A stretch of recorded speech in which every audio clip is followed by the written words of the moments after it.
السلام علیکم ورحمۃ اللہ تعالی وبرکاتہ۔ ناظرین، امید ہے آپ خیریت سے ہوں گے۔ کربلا کے میدان میں 10 محرم الحرام کو جب سارے اون و انصار شہید ہو چکے تو اب امام علی مقام علیہ الصلوۃ والتسلیم کے سامنے آپ کے لخت جگر، نور نظر، شبیہ پیمبر حضرت علی اکبر رضی اللہ تعالیٰ عنہ کھڑے ہو گئے اور میدان جنگ میں جانے کی اجازت اپنے بابا جان سے طلب کرنے لگے۔ آپ نے محبت بھری نگاہ اپنے فرزند ارجمند پر ڈالی اور فرمایا، بیٹا، میں تمہیں کس بات کی اجازت دے دوں؟ کیا تیروں سے چھلنی ہونے اور تلواروں سے کٹنے کی اجازت دے دوں؟ کیا میں تمہیں خاک و خون میں غوطہ ہونے کی اجازت دے دوں؟ بیٹا، تم نہ جاؤ، میں جاتا ہوں۔ یہ لوگ میرے خون کے پیاسے ہیں، مجھے شہید کرنے کے بعد یہ پھر کسی سے تعارض نہیں کریں گے۔ حضرت علی اکبر نے عرض کیا، بابا جان، میں آپ کے بعد زندہ رہنا نہیں چاہتا، مجھے بھی بہشت بری میں نانا جان صلی اللہ تعالی وآلہ وسلم کے پاس جانا ہے۔ چہیتا بیٹا ہے جس کی کبھی کوئی ہٹ اور ضد ایسی نہ تھی جو امام پاک نے پوری نہ کی ہوگی، مگر آج تو وہ گردن کٹانے اور خاک و خون میں لوٹنے کی اجازت طلب کر رہا ہے۔ اجازت دے تو کس طرح دے، اور نہ دے تو اس کا شیشے دل چور چور ہو جائے گا، باغ رسالت کا گل شاداب رنج و غم سے کملا جائے گا۔ مگر جب بیٹے کا اسرار بہت زیادہ بڑھ گیا تو امام پاک نے مجبور ہو کر اجازت دے دی۔ حضرت علی اکبر رضی اللہ تعالیٰ عنہ میدان جنگ میں جانے کے لیے تیار ہو گئے۔ امام پاک نے خود اپنے بیٹے کو گھوڑے پر سوار کیا، اسلحے اپنے دستے مبارک سے لگائے، فولادی ٹوپی سر پہ رکھی، کمر پر پٹکا باندھا، تلواریں حمائل کی اور نیزہ اپنے دستے اقدس سے ان کے ہاتھ میں دیا۔ بیٹے نے اپنے بابا جان اور خیمہ میں کھڑی ہوئی دکھ رسیدہ بیویوں کو دیکھ کر سلام عرض کیا اور میدان جنگ کی طرف چل پڑے۔ 18 سال کا یہ حسین جوان جس کا چہرے زیبا آقائے دو عالم صلی اللہ تعالی علیہ وسلم کے جمال جہاں آرا کا خطبہ پڑھ رہا تھا، جس کا روئے تاباں حبیب کبریا کے جلوے زیبا کی یاد دلا رہا تھا، میدان کارزار میں پہنچ گیا۔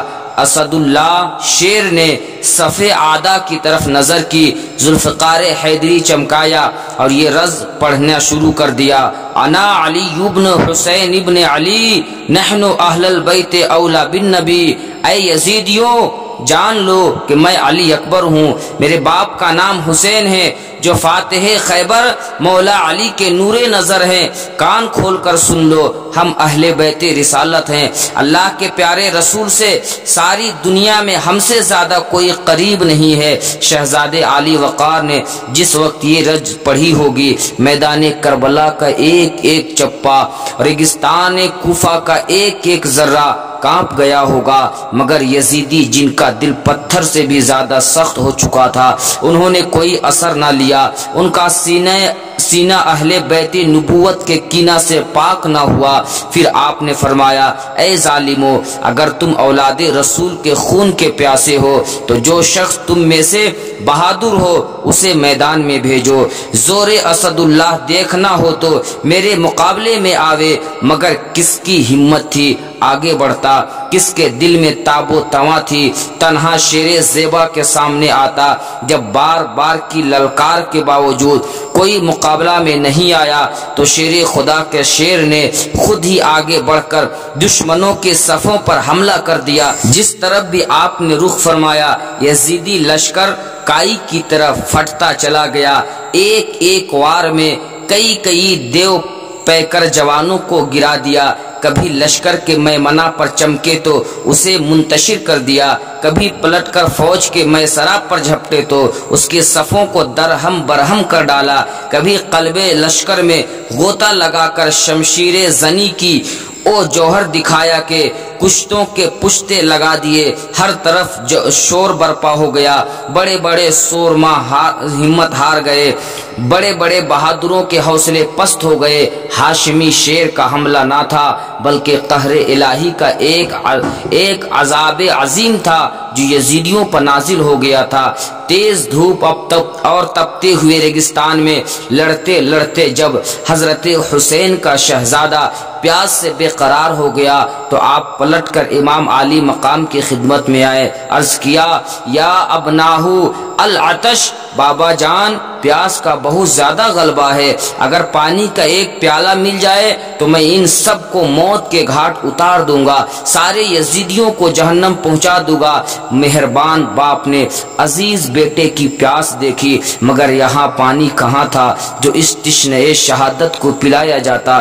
دست شفقت سے چہرے گلگوں کا گرد و غبار صاف کیا، اپنی انگوٹھی دی، اسے منہ میں رکھ لو اور فرمایا بیٹا اب تمہاری سیرابی کا وقت بہت نزدیک آ گیا ہے، ان قریب تم ساقی کوثر نانا جان مصطفیٰ جان رحمت صلی اللہ علیہ وسلم کے دست اقدس سے کوثر کا ایسا جام پیو گے کہ اس کے بعد کبھی تمہیں پیاس نہیں ستائے گی۔ شفیق باپ کی تسلی سے کچھ تسکین ہوئی، پھر آپ میدان جنگ میں پہنچ گئے، دشمنوں کے مقابل ہو کر پکارا حل من مبارز، ہے کوئی جو میرے سامنے آئے؟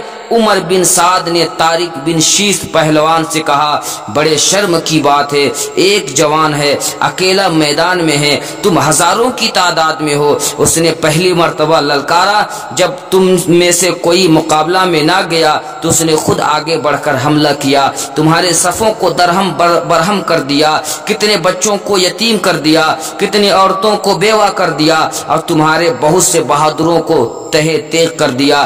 بھوکا ہے، پیاسا ہے، دھوپ میں لڑتے لڑتے تھک گیا ہے، پھر بھی اس حال میں تمہیں پھر للکار رہا ہے، مگر تم میں سے کوئی اس کے مقابلہ کی طاقت نہیں رکھتا۔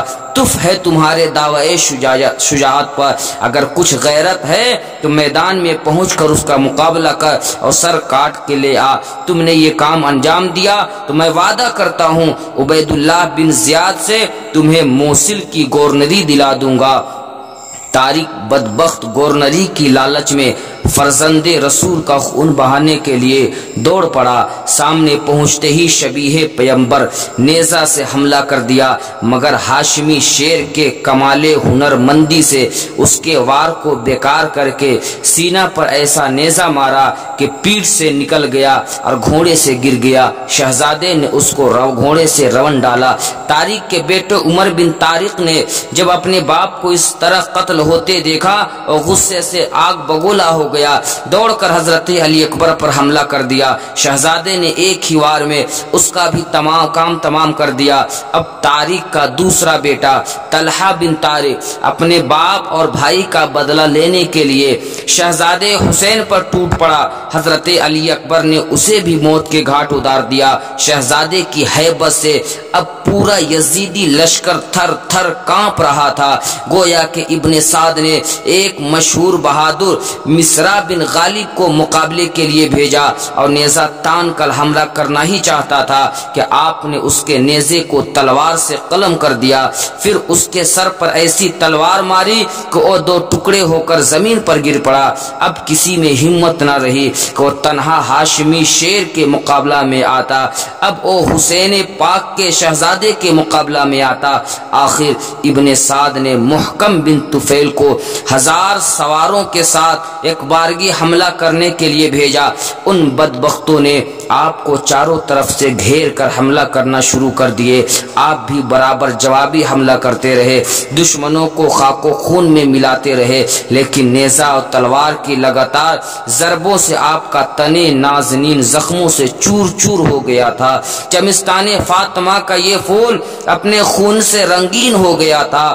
بالآخر آپ پشتے زین سے روئے زمین پر آ گئے اور پکارا یا ابناہو ادرکنی، اے بابا جان میری خبر گیری فرمائیے۔ امام علی مقام گھوڑا بڑھا کر میدان میں پہنچے، شہزادے کو اٹھا کر خیمہ میں لایا، سر کو گود میں لیا، ان کے چہرے انور سے خون آلود گرد و غبار صاف کرنے لگے۔ اتنے میں علی اکبر نے آنکھیں کھول دی، امام پاک کی آخری دیدار کی